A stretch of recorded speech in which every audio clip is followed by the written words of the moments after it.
You are listening to an MLGA Network podcast.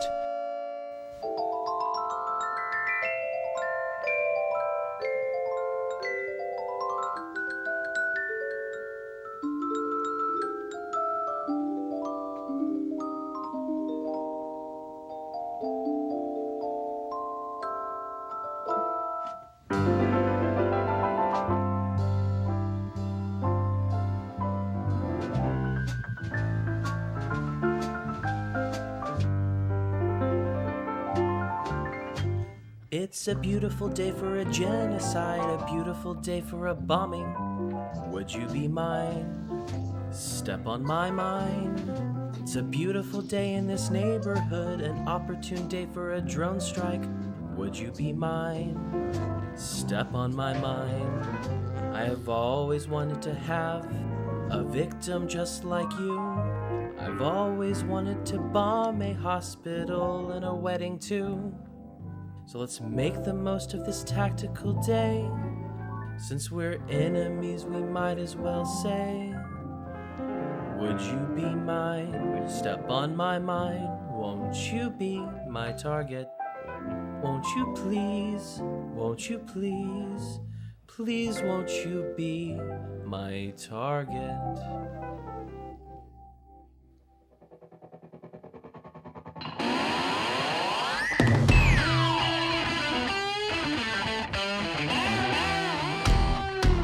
Welcome to Make Liberty Great Again, the best damn Liberty podcast that you've never heard of. I'll be your guide as we peer into the ridiculous reality that is our society and our government. Let's get to it.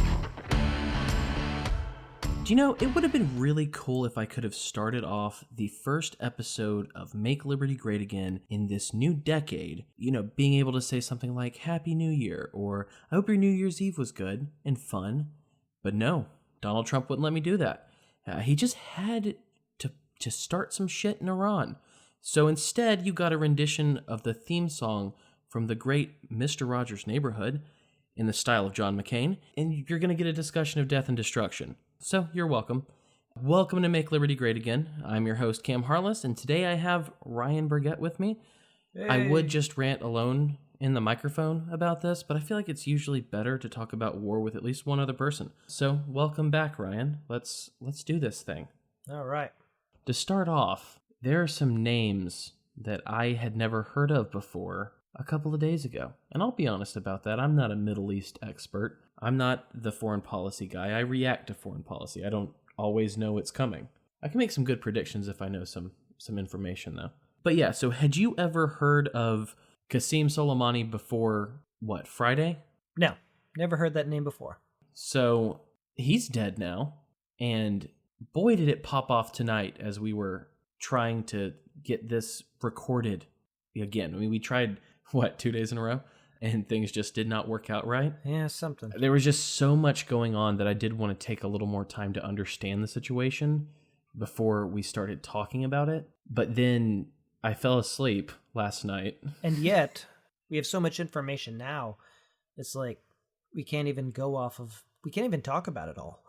It's overwhelming. It's coming too fast. There's no way to talk about it all. And also, I don't know if it's a blessing or a curse that I accidentally fell asleep last night when my kids woke up and I fell asleep on the floor and hurt my back. I don't know if that's a blessing or a curse because, of course, tonight as we're prepping to do this, another huge development occurs, and I'm following it in Discord on some foreign policy and just regular news, like journalists that are collecting information and doing data mining, and I'm watching all this stuff come in, and I'm like, how much of this saga with Qasem Soleimani is going to matter tomorrow or tonight when we record even? How much is necessary? Tomorrow when we're in nuclear war with Iran? Right. Probably not that bad. Hopefully. How about this? You've read some stuff, I've read some stuff, but you can get us started. So tell us what happened. Yeah, that's a big question. Began something like really 1,600 years ago when... Can we skip up to December? I mean, I only have so much time at this point in my night before I go crazy. Okay, I'll go with the to-the-point techno-agorist type presentation. So on December 27th, a U.S. contractor was killed during a rocket attack on an Iraqi base. In response, the U.S. bombed several bases of a Shia militia group, Hezbollah. The U.S. said the group was responsible for the attack, and overall 25 people were killed by those U.S. strikes. Then on New Year's Eve, in response to those airstrikes, protesters took to the streets outside of the U.S. Embassy in Iraq. Eventually, they broke into the compound. Through the visitors' gate, they entered a lobby of the embassy before they were dispersed. And then protests resumed on New Year's Day until the Shia PMF, what's that? The Iraqi Popular Mobilization Forces. Okay, yeah, you wrote that, not me. Until they called for an end. Regardless, here's where it gets crazy. Then on January 3rd, the U.S. assassinated the leader of Iran's Quds Force, General Qasem Soleimani, with a drone at the Baghdad airport. Literally, they somehow blew him up at the airport. What the heck is that? And wasn't it a civilian airport, though? Yeah, I mean, as far as I know, it's not a military base, it's an airport. Because that's what I've read. I keep reading that it was a civilian airport. So is there a runway that has a huge crater in it now? Well, I mean, I don't know if you saw the picture of the car after it was destroyed, but it mostly just destroyed the car from what I could see. Well, I'm sure Trump is proud of that. His surgically precise, attack. Murder. Either way, it also killed the Iraqi Popular Mobilization Forces deputy Abu Mahdi al-Muhandis and, a pile of other people altogether. And one of the questions that I had when reading through this is, why should I care about Soleimani or Mohandas? What about them is important? And so I did I looked into it. Thank Kyle Anzalone from Foreign Policy Focus / Libertarian Institute / antiwar.com, because if it wasn't for him, we would not have the notes like we have. We wouldn't have a lot of the links that we've been able to read through. But one of the most important parts is General Qasem Soleimani of Iran was the head of the Iranian Quds Force, a military official of a government who is not at war with the U.S. I mean, he was a pretty popular figure in Iran. Right.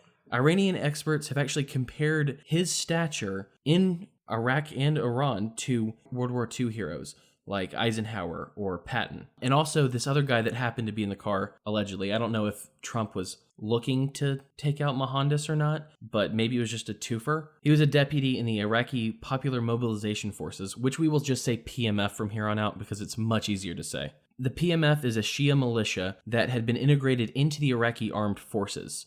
So, in other words, al-Mohandas was more or less an Iraqi general. He was an Iraqi official. The government.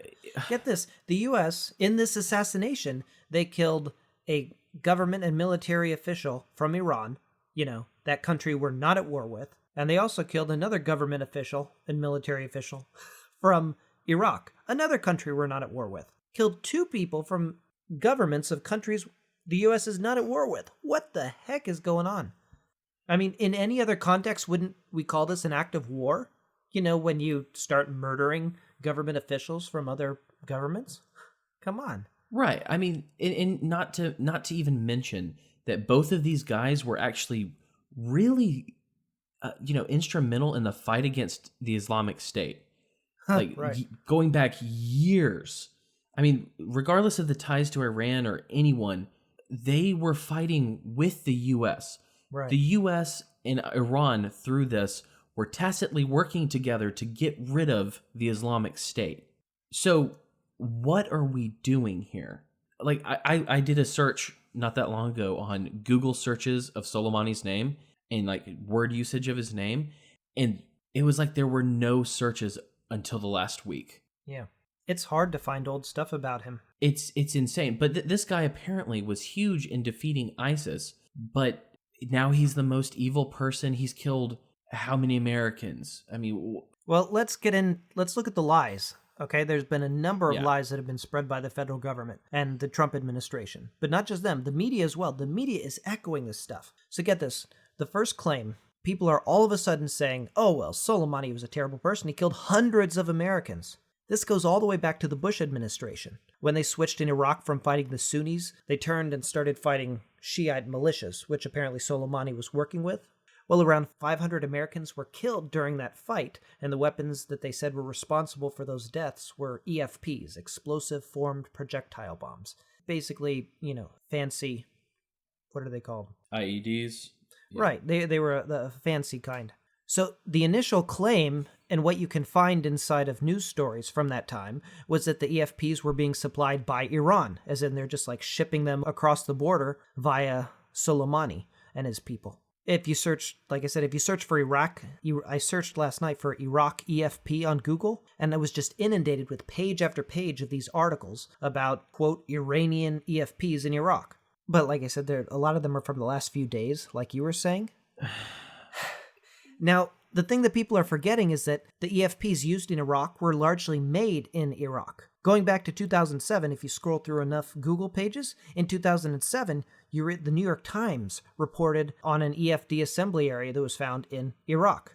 And before that article was even written, in the Los Angeles Times, there was an article that said, quote, U.S. troops are raiding a Baghdad machine shop, came across a pile of copper discs 5 inches in diameter stamped out as part of what was clearly an ongoing order. This ominous discovery, unreported until now, makes it clear that Iraqi insurgents have no need to rely on Iran as the source of EFPs. End quote. The Wall Street Journal as well, they reported on another EFP factory found in Iraq. The New York Times even at one point openly questioned the claim that EFPs were coming from Iran in an article where they talked about a whole cache of materials used to manufacture EFPs in Iraq. What they found this cache of supplies with their original labels on them, like stock labels and shipping labels. Mm-hmm. And what they found was that they came from the United Arab Emirates, places in Iraq, and other places. So to sum up, Soleimani is claimed to have killed hundreds of Americans by supplying Iraqis with these Iranian EFPs, but the reality is that the EFPs used in Iraq were often, if not always, made in Iraq, and they were built with parts from Iraq, the UAE, presumably Iran, and numerous other places across the Middle East. I mean, Soleimani did not kill hundreds of Americans by supplying them with Iranian EFPs, and the claim that he did so was disproven over a decade ago, even though you have to go through like 5 pages on Google before you actually get to those articles. All I have to say right now is how dare you question the government when it's talking about bombs coming from someplace or being in someplace in the Middle East. They always know where the WMDs and the EFPs are. I mean... They always know before it happens, right? They've never lied about bombs. But yeah, one of the persistent things that I keep hearing, and it makes literally no sense to me. Like, honestly, this verbiage, they're now using it again for tonight. It makes no sense. The claim then was that Soleimani was killed in self-defense to stop him from carrying out some sort of attack on Americans. That's not how self-defense... Now they're saying that the attack that Iran did tonight, Operation Martyr Soleimani, was done in self-defense. If you used self-defense to mean going up and shooting someone you think's going to do something to you, or shooting someone for doing something to you, there's no self-defense in this unless you're actually defending yourself. Am I going crazy, Ryan? I feel like these words mean other things than the way they're using them. But how do you defend how are you defending yourself when you're the attacker? I mean, right. Come on. The U.S. are the ones over there bombing people. They're the ones invading. They're the ones destroying governments. They're the ones assassinating politicians. Seriously, how many people has Iran come over here to the U.S. and assassinated and killed? And how many missiles have they launched into the U.S.? Like, who? Same with Iraq. Who are the attackers and who are the ones on defense? How do you define something as defense when, 1, they're not currently attacking you, and 2, you know that it's just going to instigate worse things in the future? It's going to instigate some form of retaliation. How do you call that defense? I had one boomer friend who said, "Don't you realize we're under attack? This is fight or flight.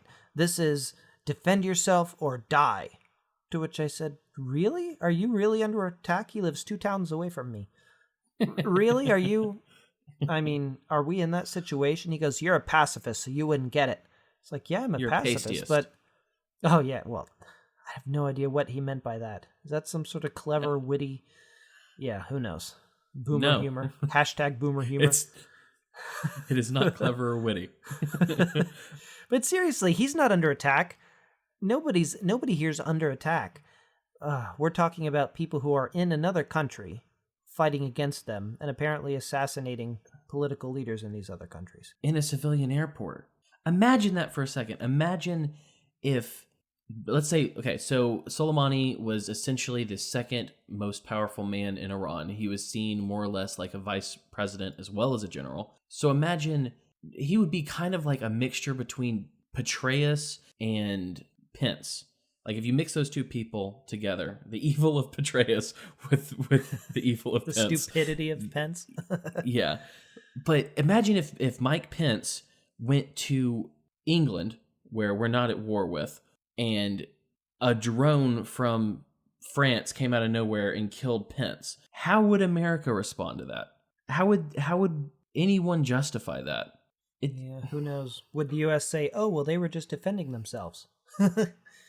Yeah, Magical thinking. Bizarre. But I mean, that's the thing. The federal government claims that Soleimani was plotting an imminent attack on Americans. But what do we know about that? Who's he going to attack? Where's the attack going to happen? Really, we don't know anything about this imminent attack, do we? No, we've not been told anything. But they know that there's no proof for that, or at least they know that they're not going to provide us with any proof for that. So they're making other claims. And one of the more laughable ones was when Vice President Pence claimed that Soleimani assisted the 9/11 hijackers. So, yeah. Right, and used the wrong number of hijackers. Yeah, immediately after the words came out of his mouth, all of the media and the internet was all over him for how absurd his claims were. What are you talking about? An obvious, complete lie the dude made up on the spot, apparently. Like, completely absurd. And yet, the Vice President of the United States went publicly and said that. And I saw a video today with the Secretary of State where he said that Soleimani and the Iranians were working with, what was it? Oh, it was Al-Qaeda. They actually said they were working with Al-Qaeda. Right, that makes sense. I mean, if you know anything about what was going on in that area, what's been going on in the Middle East, the Iranians and the Shiites, they are the ones against Al-Qaeda. They're not working with Al-Qaeda. They've never been working with Al-Qaeda. And Soleimani and all these people, they were the ones helping the U.S. fight against those folks. This is so bizarre, man. But lies, all freaking lies. So many lies. And not to mention the one fun claim that I keep hearing, and I'd love to hear your thoughts on. I mean, I could do the constitutional thing. I don't like to do it. I'm not interested in that. I used to be, you know me. I used to be like, Constitution, I don't care. It doesn't matter. But do you think the claim that they're making that Trump had the authority to choose to assassinate this guy in a different sovereign country that we weren't at war with, do you think Trump actually had the authority to do that? No, obviously not. Where would that authority come from? The magic toilet paper. Yeah, well, I mean, in 2001 they did the authorization for use of force in Afghanistan, then 2002 authorization for use of force in Iraq, and then we left Iraq, so that one's presumably, done. Until Obama used it. Well, I mean, he did use it, but it was specifically to fight IS or ISIS or whatever they were called. Yeah. The ones who Soleimani was working with them to stop. So right. unless Soleimani was part of the Taliban or Al-Qaeda, from the 2001 authorization for use of military force, unless he was working with them, or unless he was part of the Iraq one, even though he was working with the Iraqi government that the U.S. put in place, it just doesn't make any sense, like where he would have got this authorization from. This was a political assassination. Good Lord. Tulsi Gabbard, man, she was right from the very beginning. She was very straight about what this was. She called it an act of war against Iran. And it obviously is. How could you see it as anything else? Right. I mean, it literally back to my example of Pence or even someone lower. Pompeo? Let's say Pompeo was killed in another country. Would Trump see that as anything other than an act of war? No. It would automatically be an act of war. We are going to kill you. We are going to... By the way, it's been a minute since I've heard a president claim that he was about to do some war crimes. Like just outright, oh, this is going to be disproportionate. Oh, I have 52 symbolic sites chosen to match the number of hostages that were taken Well, back in the day. 52 sites, which were military, government, and cultural. Cultural. What the heck? Trump was saying he's going to blow up, like, what? Archaeological sites? History? Right. What is wrong with that? What is he thinking? It's Well, did you see the next day after he made those absurd claims? Was it the Department of Defense or Department of State? One of them came forward and they're like, by the way, Trump's not going to be blowing up any archaeological sites. That would be a war crime or, something or other. Yeah. So don't worry about that. But then you have to ask, then what was he talking about? What, is he really doing everything from the seat of his pants? Bluster. I mean, I guess so. It was threats that if he'd carried out would have absolutely been war crimes and crimes against humanity. Cultural sites typically have these people called civilians in them. Yeah, but we're not talking about people. We're talking about Iranians, man. They're practically animals, right? They're practically the ones who blew up the World Trade Centers. All of them. I mean, they have the dark skin, They're from the Middle East. Some of their women look like ninjas. I mean, exactly. They've got to be the bad guys. You can't trust these people. Exactly. They're all part of Al-Qaeda. But yeah, I mean, he essentially was claiming that he was going to do some hardcore war crimes if one American soldier got killed. And I'm like, or even threats, it sounded like. I'm like, dude, get off the toilet, put your phone down, and talk to Rand Paul, please. No, our responses were supposed to be angry and be like, why is Rand Paul spending any time with Trump? And, get all annoyed. He's trading his ideals, spending time with Trump. Wait, you mean the one guy who's actually somewhat anti-war in Washington, D.C., you're angry that he's hanging out with Donald Trump? Come on, people are nuts. None of it. I mean, obviously, sense. Trump isn't spending time with Tulsi Gabbard, so that's one of my favorite things to look at after some large event like this happens is the public reaction, public, private, politicians, all of them, to see what kind of stupid garbage that comes up. And boy, have I seen some stupid garbage. Well, the media's pointing out all the lies, right? Oh, absolutely. They're not the enemy of the people. They're pointing out all the lies and mistruths, right?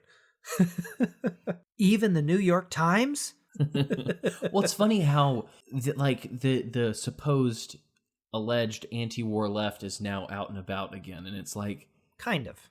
You are all... Well, no. Well, that's what I'm saying. They're not, because there's no such thing as the anti-war left. There are like three guys that are anti-war on the left, and it's I only know of one of them, which is Noam Chomsky. But beyond that, it's like all these people, they just don't like Trump. Obama did all things like this all the time, including killing American citizens with drones. But they didn't say anything. I have so little patience for the quote-unquote anti-war left. If we're talking about people in the federal government, like Nancy Pelosi and some of the Democrats, they've come out and they're now saying there needs to be more presidential oversight, of war stuff and okay, boomer, defense stuff and military and bombings. And yet they very intentionally don't ever actually condemn the actions themselves. All they do is say, oh, well, we should have more say in what happens. No, just say it's wrong. Like, why can't you guys be against this stuff? But everyone in D.C. is a neocon, apparently, except for Rand Paul and Tulsi. Well, that's the thing. The neocon, I don't know if you know this, but neoconservatism came from Trotskyism. So it's not far off from the left and where they're headed with they're all tankies. Let's not pretend they're anything else. They make money off of this stuff. They want to be the elite. They want to make millions of dollars by sending kids off to war, just like almost every Republican does. So, I mean, what can you expect from these people? What I didn't expect, for some reason, I don't know why this didn't hit my mind, was Nancy Pelosi and Joe Biden telling everyone to pray for what's going on in Iran. Wait, pray? They don't like prayer. Right? Isn't prayer a waste of time and energy? Like, stop praying about gun violence. Get off your butts and do something about it. Yeah, they don't like prayer. Now they like prayer? Now they do. Now they know that there are going to be a bunch of people on the right and some people from the left, etc. There are going to be a lot of Americans whose families are military who are about to be put into danger. And they know they have to say some stuff like that so that they're not absolutely despised by those voters. Or maybe they're saying it because they believe what they said before. They said prayer doesn't do anything. So why are you wasting time praying? And then you get to this where the U.S. is starting a war, and they say, "Oh, pray about it," as in, don't do anything about it. Just sit back. And is that what they're, implicitly saying? Sit back and don't do anything about it. So let us do our thing. That I wouldn't put it past them. It's all a front, man. There is some good stuff though. I was able to find in The Week, all right, this dude Ryan Cooper. He's a leftist. He writes about global warming and everything else, but he had a great article called "America is Guilty of Everything We Accuse Iran of Doing." And we'll need to put that link in the show notes because that is just it was excellent. Wonderful. I know. He points out the hypocrisy of the U.S. government claiming that, the violence in the Middle East is Iran's fault. What is so much of the violence related to? It's related to this insane war on terror. But either way, he points it out point by point. It was wonderful. Oh yeah, that was like reading it as I was going through there. I was like, man, you can tell he's a leftist by the way he writes certain things. But as I was reading it, I was like, yes, that's good. Yes, that's good. Yeah, how am I reading this? This isn't on antiwar.com. How am I even getting here? And I won't say by whom, but there was one article I read from a libertarian source that was just pure drudgery to read through. I agreed with everything they said, but as I was reading it, I was like, I hate reading this. But this one was fun. What has been cool, like I was talking about, there is no anti-war left when it comes to federal officials in government and politicians. Right. So like Bernie Sanders, which I if I haven't mentioned this before, too bad, I'm going to now. And if I have, you get another dose of it. But Bernie Sanders is a good example of this because he was the one who goes out and says, I voted against the Iraq war. I was against the war, blah, blah, blah. But he neglects to mention that like his next vote was to fund the Iraq war. Right. He didn't fight for all of the funding, all of the bills, but he did vote for a whole lot of those budgets that funded the war. Right. And it's like, oh, you're full of crap because if you were against the war, you would have not voted to fund it. Yep. So quit lying. Because that's so clear to me. It's just so clear that someone's trying to present a front rather than actually believing in something. But there are some regular people who actually who are actually against war. Imagine that. It's always great to see a protest on the streets with signs that isn't something that's so stupid that I want to blow my brains out when I watch it. No pink hats. Pussy hats. Yeah. No pink hats, no weird claims of being marginalized or oppressed or disenfranchised or whatever, which naked with no women. Evidence. Yeah, like literally there are people, thousands of people. Slut rallies. But there are thousands of people that are taken to the streets across the U.S. and all over the internet. We know these people who were, they're protesting this. They're protesting the war like they did when, Obama wanted to go into Syria in 2013 when there was a big backlash against it. There was a couple times, 2012, 2014. But no, I think one of my favorite parts of this is just going on Facebook and on Twitter somewhat too, and just seeing a picture I made of a peace symbol that it has the Iranian flag in it, just on people I've never interacted with whatsoever, using that to protest the war. And it's like, hey, I made that. Hey, that was me. Yeah. I remember when you made that. It's really cool watching that happen. I mean, does it do anything? Maybe not putting up your protest, but you need to say what you're for, man.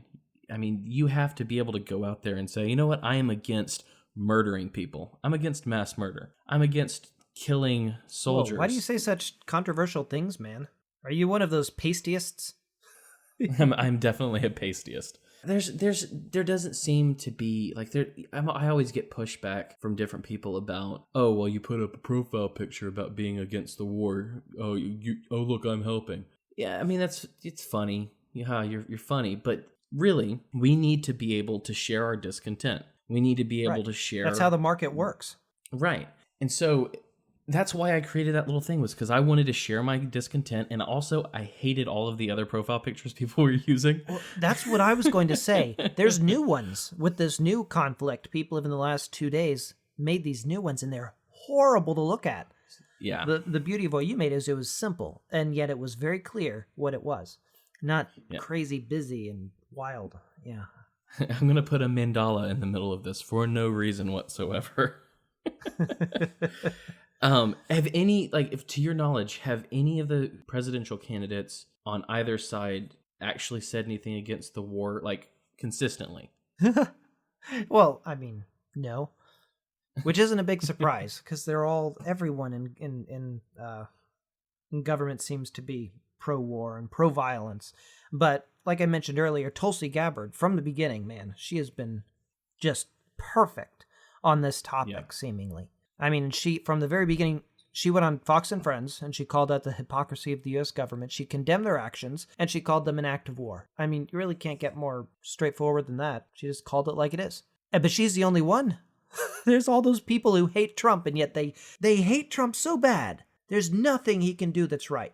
And yet, they can't step forward and say, what are you doing committing acts of war against people we aren't at war with? It's clown world, man. I've heard a few of them kind of say things against this, but the context has always been, it always just seems because it's President Trump that did it, which is such a cop-out way to be against something. I mean, you have to base it on that, but they also, like Tulsi Gabbard, this is one thing that I'll say about her. I don't think I heard her start the sentence off with, well, this guy was an evil, evil man, but blah, blah, blah. She that's did. fine with me if she did say that. Yeah, she did. She did? She went through the whole, this was a terrible, evil, horrible man who deserved the worst of the worst because he killed hundreds of Americans and blah, blah, blah, blah. She towed that line. But oh man, I'm so tired of people doing that. Oh, I'm tired of the double talk, man. Always prefacing their words with everything, with all this other stuff, and just tell it like it is. We don't need the other stuff. I don't know anything about Soleimani. I didn't until the other day. Was he an evil man? Maybe. He very well could have been. I mean, we've heard some talk from people who are saying that in different parts of the Middle East, people are, cheering that this man is dead. Well, Sunnis. Yeah. Yeah. We saw pictures of, tens of thousands of people walking to this man's funeral in the procession. So, I mean, there were a lot of people who loved him. I mean, presumably, because in North Korea, remember how many people showed up to Kim Jong-il's funeral? Not wedding. Showed up at his funeral weeping and crying. Or when Stalin died. The point is, I don't know if that's what's going on. All I know is that I would have to do some more study to find out how evil this man was before even prefacing with that. I know there's a lot of other evil people in the world. Right. Let's just knock them all out. It doesn't matter how evil this particular human being was. The fact is, the president of the United States shot a drone in a civilian airport, from my understanding, and killed the number 2 official in Iran and a high-up general in the PMF militias in Iraq. This is a thing that happened. There's no way to color this as anything other than an act of war. Right. So why do I have to say anything about him being evil or not? The fact is, this is an act of war. This has caused retaliation, and who knows what's going on now. So, oh boy, I just remembered. Well, let's talk about some of the crazy things people have said. I had one guy said, hey, don't forget, the U.S. won 2 world wars. He said that to me. What in the world? How, like you were saying, how evil Soleimani, how relevant is that? Like, well, even on an even lesser side, like, how is that relevant? What, the U.S. won 2 world wars? Therefore what? Therefore the U.S. can assassinate anyone they want? What does that mean? How could that ever be relevant? And if it is relevant, I don't know, then all morals are relative. Everything's relative. Nothing makes any sense. One thing I'd like to mention is that my mom called me the other day, before today, obviously, the other day. So it was before Iran had retaliated. But nice. She asked, what did I think about what's going on over there? And I hadn't looked into it at all at that point. And I was like, well, we shouldn't be over there. And so she was like, because that's going to be my answer all the time. Mm-hmm. There is no need for us to have bases in Iraq. There is no need for us to have 35 bases all around there. If you don't want an embassy to be attacked and protested and have it stormed in by militia members and protesters, get out of there. Iraq has asked us to leave at this point. Right. Why are we still there? But she was, she asked me that, and I was like, well, I don't think we should be there. And she was like, well, what about Israel? And I went, yeah. What? Because I'm like, I hope Israel is safe. Cool. Let them be safe. But what does that have to do with us being in Iraq? Why do we have to do that? And it was one of those things that I laughed so hard tonight to myself in a very cynical way, because I saw an update from Hezbollah saying that if anyone retaliated against Iran after their retaliation tonight, that they would directly attack Israel. And so my first thought was, oh, so President Trump, by killing the Iranian general, has put Israel in danger of being attacked by Hezbollah. So, Mom. What about Israel, Mom? Maybe we shouldn't do this stuff. If you really want Israel to be safe, we need to stop killing people in the Middle East. Let's just stop doing that. Because they know the connection between the U.S. and Israel. They know how this works. So maybe we shouldn't give them the firepower. Makes sense. Yeah, I had an old family friend who unfriended me on Facebook. Dude lost it. He got so upset. He was the one who kept calling me a pastiest for some reason. Either way, but yeah, he unfriended me, and I've intentionally not talked with my parents or anybody else. I just don't feel like talking with Trump supporters right now, and I'll post on my wall, and tell it like it is. But golly goodness, if anyone calls me to talk about that, I'm like, I'm just not interested. Let's talk in a week or so, maybe. Hopefully things will have settled down then. Yeah, I hope so. Things won't settle down. I doubt that things are going to settle down, because tonight at they said it was 1:05 Iranian time, they started shooting ballistic missiles towards the same base that they killed Soleimani at. Same base, same airport area, etc. At the same time, allegedly, that the U.S. killed Soleimani. So it's just a very clear sticking it to him. We are doing something back to you. I don't know all of the details yet. Everything's going to shake out. Apparently some Iraqis have died. Yeah, that's up in the air too. Like, I've been doing this data mining stuff. All I know is that there were some Iraqi injuries. I don't know if anyone's died yet. Okay. They're claiming that there are all kind of claims all over the place. That's one that's going to have to shake out. Hopefully this is enough. Hopefully, the world will laugh at them for their pathetic show. Because, right. I mean, that's what happens. They shoot these missiles, and people, they rarely actually do much of anything. Unlike the U.S., who, when they shoot a missile, dozens and dozens of people die every single time. Yeah, and civilians. So hopefully this will just kind of get it out of their system, and then Trump will move on. I have no idea. It's all crazy, but I'm just hoping this is the end. And then after tonight, Iran did their thing, and then the US slapped some new sanctions on Iran. And what's going to happen in Iraq though? Because immediately after, like the day after killing Soleimani, the Iraqi parliament got together and they said, we want the US, all troops out now. They demanded that the US leave now. And then it was reported by some people that the U.S. was about to leave, but then head of the DOD came up forth and said, nope, we're not leaving. And then Trump made this bizarre claim that he said that the U.S. helped them build a big base there, and it's the U.S. troops won't ever leave until they've paid the U.S. back for the base that they built after the U.S. invaded their country. What I spent a lot of money on that. Bizarre reasoning is that? According to some of the things that I'm reading, like I said, some of this is going to be very speculative because it's all just happened. But I have heard that the people in Iraq, some higher up officials, have reiterated that the U.S. needs to get the quote-unquote hell out of our region. I have heard that the PMF is prepared to fight against the U.S. forces.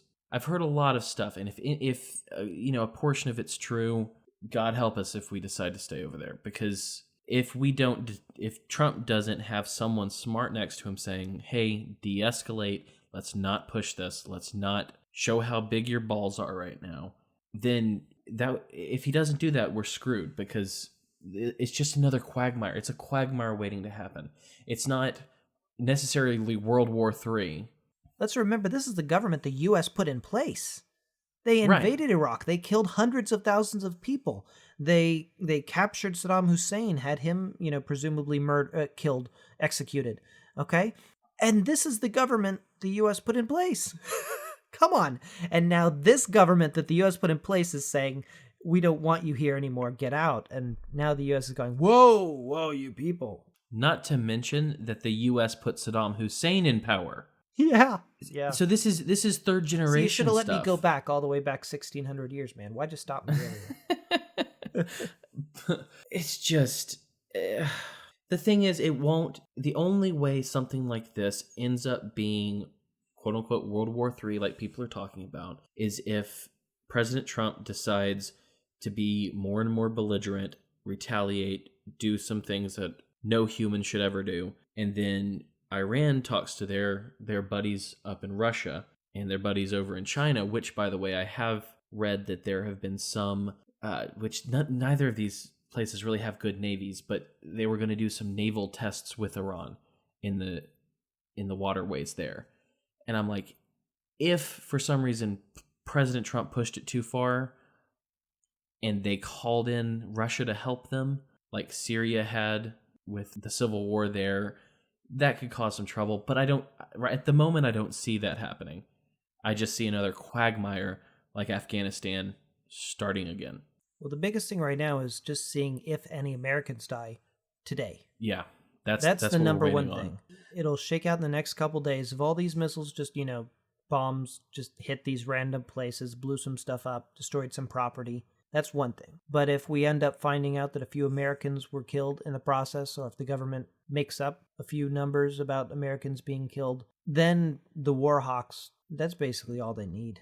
Those people are crazy. And they'll immediately say, this is an act of war against us. Unprovoked attack against against us. It's just, it's clown world, man. Or probably what they'll do is years from now, they'll say it was Israel. Say that it was in defense of Israel because they were going to destroy Israel or something. I forget where it was. I'm trying to look it up now. But apparently Iran already has its next targets picked out if President Trump chooses to retaliate. I believe one of them was Haifa. I forget what the other one was because it was a place that I went, wait, why? What are you talking about? Well, they've threatened places all the way out in the UAE. So. Oh, right. That's what. Okay. Yeah. So their third wave would destroy Dubai and Haifa, the bases there. Yeah. So, I mean, we've got all sorts of people on hair triggers right now. And all of these hair triggers depend on if any Americans died and how Trump responds. Because there is no telling. Trump, like I've said a million times, has had some good instincts on war, but he's been beefing it so far. Like, do you remember last episode? I said that if Donald Trump would pull out of Afghanistan, stop what happened in Yemen, pardon a couple of people, he'd be the best president of the 21st century.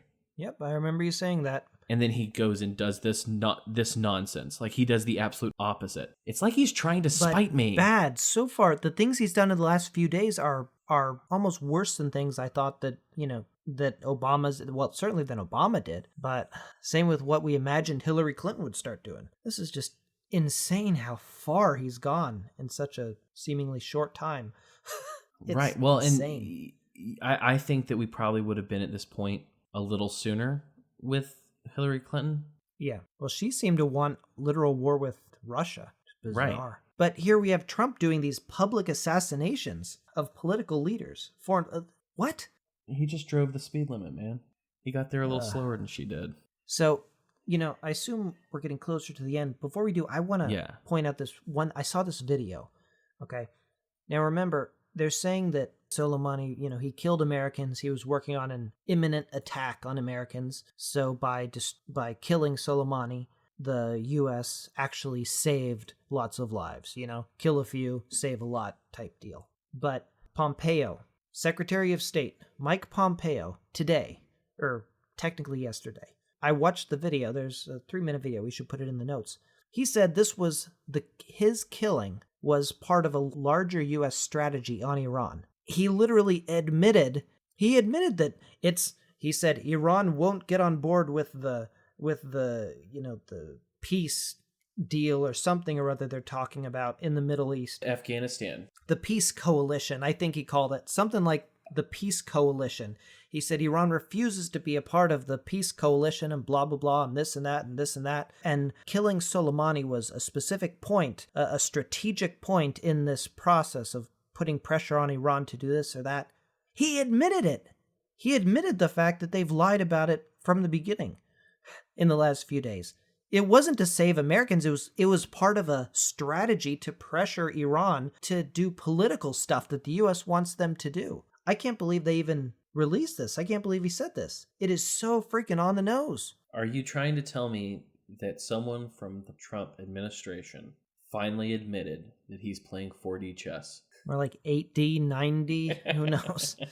Oh, dude, none of it makes any sense. This is all crazy. Yeah, there's so much to go through in this. I hope we provided some information and some insight, maybe some analysis, but my God, I've read so much more than I typically do in the last 24 hours, last 48 hours for this. Yeah.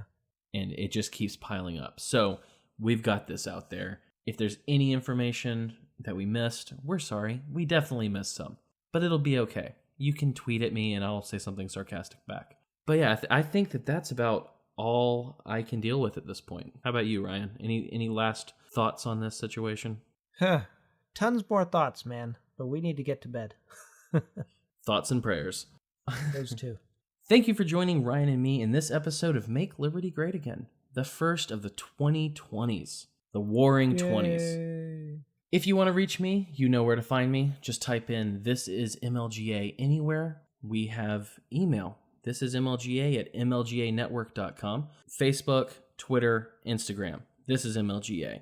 Check out mlganetwork.com to find us, me, Ryan. A brand new Technoagrist is out, people. So, yep, definitely check that out. Go check that out. Also, you can check him out anywhere you want to type Technoagrist. One final thank you to Kyle Anzalone, and, welcome to the 20s, bitches. Stay sane.